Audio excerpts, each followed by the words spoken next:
We couldn't have asked for better weather in anticipation of tomorrow's opening of this exhibit, which organizers say combines environmental science with large-scale outdoor art, such as the one seen to my left. The BMO Center opened in the 1980s as the Metro Center. By 2006, it was in need of so many renovations, an agreement was reached to invest more than roughly $23 million in upgrades, including a state-of-the-art scoreboard, club boxes, and a new box office. As you can see behind me, dozens of people are starting to slowly fill in here at the Center Square at Edgework Shopping Center for the third week of music on the mall. In 2022, Alize Smith was charged with 3 counts of first-degree murder in the 2021 deaths of Andrew Hint and his 2 sons, Benjamin and Sebastian.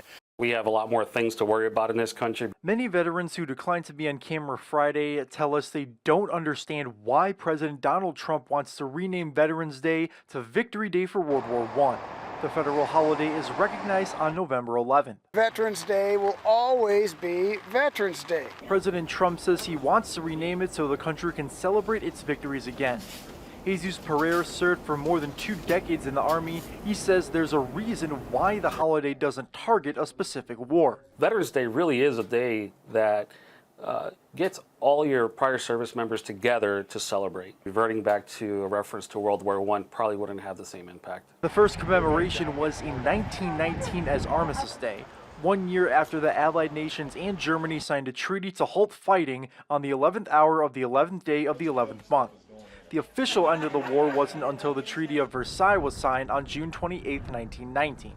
The name was changed to Veterans Day in 1954. When a service member raises a cold glass of something somewhere in honor of Veterans Day, he's going to raise it in honor of Veterans Day. Retired Colonel David Drager was in the Army for 3 decades. He too says the holiday is fine as is. If you're a veteran, the term Veterans Day is in your heart, in your mind, and in your soul. Our president of RISCA was just over there a couple of weeks ago for their St. Ambrosio Festival. Rockford Italian Sister Cities Alliance board member Karen Cantelli says the headlines touting terrorism risks for Americans visiting Italy raised alarms with her and other members. It's basically a renewal of the advisory, but the concerns remain. A board member of the Greater Rockford Italian American Association is over there right now. While the State Department alerted people planning to travel to the country and other locations in Europe and South America, Cantelli says members of her organization already in Italy don't feel at risk. Several Italian students do plan a visit to Rockford in October, and this could be an issue. It will ultimately be Italy's decision whether they send students this year. But anyone who does plan to visit Italy, France, Mexico, or Venezuela, the U.S. State Department encourages them to register for the Smart Traveler Enrollment Program. You'll get messages from the U.S. Embassy and to help locate you in the case of an emergency. We highly recommend getting travel insurance, especially in this type of a situation where there's some unrest or potential unrest. AAA spokesperson Molly Hart says its travel agents stay aware of advisories. If you don't speak the country's language, they recommend monitoring U.S. news for any warnings. We're also working with our client who is flying to make them aware of any type of situation and to ensure their safety. We've been here 60 years, before Rockford was the burgeoning aerospace market that it was. Since setting up in the Stateline decades ago, Anpec Industries grew into a name not only embedded into people's minds, it is incorporated into the community, according to the company's president, Michael Leff. To them, I think it's fair to say that Anpec equals quality. Leff took over his current role about 8 months ago. He says what sets Anpec apart from other computer numerical control houses in the region is its work with forging companies. Workers will mold large pieces of steel into certain shapes, and Anpec will get them and machine them down to the part the customer wants. A lot of them can take material and create an individual part like this. But to create a part from an actual forging is more of a niche type of market which we specialize in. The company says quality is their policy. Each part goes through multiple inspections with data available for monitoring and analysis.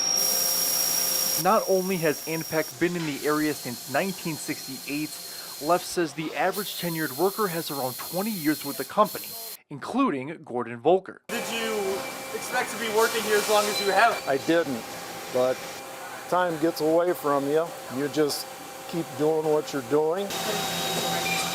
Volkert says he started cleaning the shop, then tried machining when there was a job opening. He's been here ever since. You have to really pay attention to what you're doing, and there's a lot of detail. People like Volkert make pieces for a wide array of industries, including parts for Harley-Davidson bikes and bases for gurneys to lock in on an ambulance. At the end of the day, putting out good parts, knowing that they're going to be used for something hopefully important. You do it the best you can. Leff believes Rockford's real estate market is also booming because of the demand for manufacturing companies like Anpec and the services they offer. Our purpose is to make sure that the customer is satisfied on all fronts, not just the part front, but in the way that they conduct business with us. Danfoss sees North America as a #1 market in the world. George Miller is the head of product development in North America for Danfoss. He says this is not only a name shaped in the Stateline, but worldwide.